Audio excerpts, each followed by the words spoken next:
El Colegio Mexicano de Ortopedia, en su 75 aniversario, presenta su segundo Congreso Virtual 2021.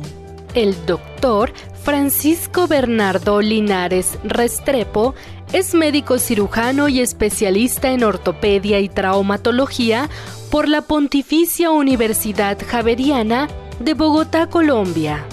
También tiene la especialidad en ortopedia oncológica, obtenida en el MD Anderson Cancer Center de la Universidad de Texas, Estados Unidos.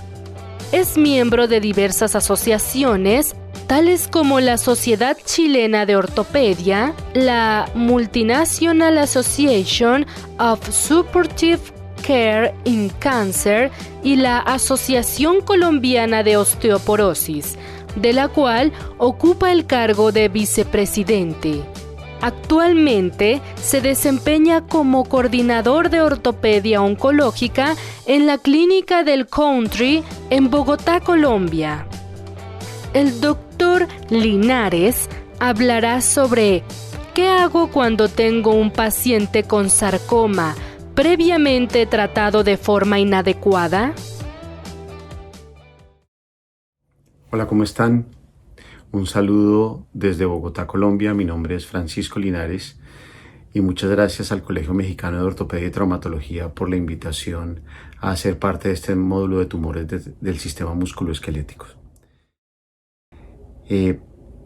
Voy a hablarles de qué hago yo cuando tengo un paciente con sarcoma previamente tratado de forma inadecuada. Es uno de los grandes retos en la ortopedia oncológica, ya que enfrentarse a una condición en donde mi colega y mi paciente no sabían de esta alternativa y de esta posibilidad que pone en riesgo la vida de las personas es muy difícil. No tengo ningún conflicto de interés y dentro del error que les voy a contar, tuve varias posibilidades de mostrarles casos que me llegaban a mi consulta y opté tal vez por uno de los que más marcó mi forma de ver este tipo de condiciones. ¿A qué los quiero llevar ahorita en este momento con el razonamiento clínico? A que como ortopedistas estamos acostumbrados a ver nuestra patología, a ver la imagen diagnóstica de una fractura, de una artrosis, y en nuestro cerebro de una vez sabemos qué tenemos que hacer. Entonces tenemos un componente intuitivo que es muy marcado en ortopedia. Pero en ortopedia oncológica nos toca ser mucho más lógicos y analíticos. Y ese segundo componente es el que quiero que ustedes desarrollen cuando se enfrenten a una patología oncológica del sistema musculoesquelético. ¿Esto por qué? Porque cometer errores nos va a pasar a todos. Y eso es algo que debemos tener en cuenta. Ni siquiera el conocimiento que tenemos previo nos salva de la posibilidad de cometer un error frente a un tumor musculoesquelético. ¿Cuál es la premisa a la que le puse a esta conferencia? ¿Por qué tenemos esa rapidez y habilidad en detectar los errores de los demás y tan poca en reconocer nuestros propios errores? Parece que nos falta tiempo para señalar los errores de los otros, quejarnos de ellos e incluso los hacemos públicos y se nos refleja en nuestra cara cuando estamos hablando con un paciente. ¿Será que nos sentimos mejores o superiores a los demás? ¿Será que tenemos que tener esa condición hoy por hoy tan arraigada en las redes sociales, en donde los likes son más importantes que nuestros propios sentimientos? A eso los quiero llevar con este caso. ¿Qué nos pasa cuando nos equivocamos? Que hay un sesgo cognitivo. Ese sesgo cognitivo es que tenemos una realidad subjetiva y solo vamos a ser capaces de diagnosticar lo que sabemos. Y ustedes ven en esa imagen diagnóstica una fractura clara del tercio medio del húmero. Y si no sabemos nada diferente, no vamos a ser capaces de ver un poco más allá en esa radiografía. Y si ustedes se centran dentro de lo que les estoy mostrando, hay un área lítica en la zona en la cual el hueso se rompió. Nuestro colega deslizó una placa de húmero dentro de esa fractura como tratamiento de elección y lograba una muy buena reducción que no tiene ningún tipo de condicionamiento diferente a pensar que en condiciones normales esa fractura fuese a consolidar.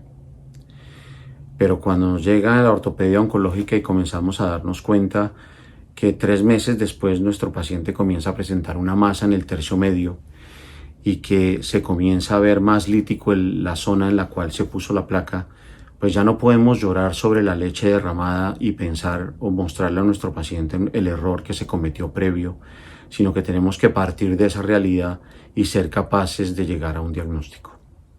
Entonces, lo primero que yo hago cuando esta condición se da es mantener una adecuada relación con mi paciente y con mi colega.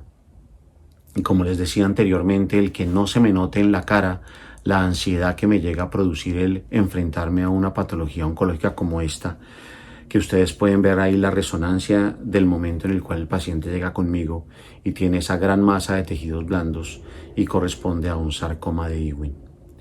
¿Qué debo hacer en ese punto? Tratarlo como si fuese una patología primaria y en lo posible esa expresión modularla y ser capaz de no comprometer con el lenguaje y con mi actitud lo que pueda pasar posteriormente, no generar un tumor mayor en mi paciente, no revelar la frustración que me lleva a mí como profesor de ortopedia oncológica, el que no haya sido capaz yo de enseñar a mis colegas adecuadamente para que este tipo de errores no pasen. No puedo decir mentiras y debo tomar en consideración que si tengo una muy buena relación con mis colegas, sea yo capaz de llamarlos y comentarle en qué situación está su paciente y poder evitar en esta primera parte lo que se está dando hoy en nuestro medio, que es la posibilidad de una demanda médico-legal. Siempre es muy importante brindar esperanza a los pacientes, ya que cuando les hablamos de una patología de este estilo estamos hablando de la vida de él y del futuro, que para este paciente, que es un paciente joven, no lograba entender cómo se iba a fracturar haciendo ejercicio.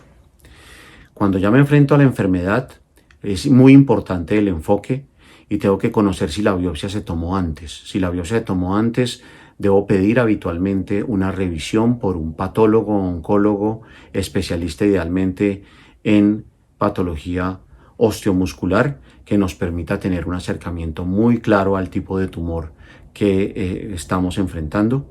Si es un tumor de tejidos blandos, tengo que saber si se intentó hacer una resección de toda la masa y tomar en cuenta que esa biopsia es la original para mi tratamiento. Y si estamos hablando de niños, lo ideal es hospitalizarlos, tomar estudios de extensión lo más rápido posible para enfrentar lo que viene posteriormente en el tratamiento combinado de este tipo de pacientes, que siempre deben ser llevados a una junta multidisciplinaria. En la junta debemos pensar y actuar rápido, tomar muy buena objetivación de la biopsia y con esa combinación entre imágenes diagnósticas y patología, saber si lo voy a manejar con quimioterapia adyuvante, si va a requerir radioterapia, quimioterapia posterior a la cirugía y en algunos casos cambiar los enfoques habituales que están descritos para la patología cuando se ha cometido el error en el momento del diagnóstico original. Cuando me centro únicamente en el paciente, tengo que ser capaz de resolver sus dudas, explicar si tiene solución o no. Tengo que utilizar un lenguaje muy sencillo, muy claro, y enfatizo que no se vayan a decir mentiras. Tengo que explicar el proceso de lo que se hizo, de lo que se hará, y dejar del criterio del paciente y de la familia la decisión de una reclamación o demanda, pero que no sea yo quien va a alimentar esa llama que puede afectar a un colega mío y que debo manejar de manera ética y profesional. En conclusión, yo debo tomar en cuenta que los errores en el tratamiento de la patología oncológica osteomuscular nunca son de mala fe, que no podemos rendirnos frente a las posibilidades de tener un manejo, como en este caso de una fractura del húmero que resultó ser un sarcoma de alto grado, que siempre existe la posibilidad de hacer resecciones posteriores a un manejo adecuado, y si logramos una necrosis con la quimioterapia no adyuvante, como en este caso, en donde teníamos 100% de necrosis, darnos cuenta que una técnica quirúrgica adecuada y un sistema de reconstrucción bien llevado nos pueden llevar a que nuestros pacientes tengan una evolución adecuada y terminen teniendo una función de su miembro superior derecho, como en este caso, lo suficientemente buena para que siga estudiando leyes, como es el caso de este paciente que ha completado 4 años posterior al tratamiento de su sarcoma de Ewing. Les agradezco mucho la atención. Este es mi correo electrónico y estoy siempre dispuesto a subsanar alguna duda sobre los temas de la enfermedad neoplásica osteomuscular. Muchísimas gracias de nuevo al Colegio Mexicano de Ortopedia y Traumatología por la invitación y la deferencia que tienen conmigo cada vez que me invitan a hablar en este tipo de eventos. Muchísimas gracias.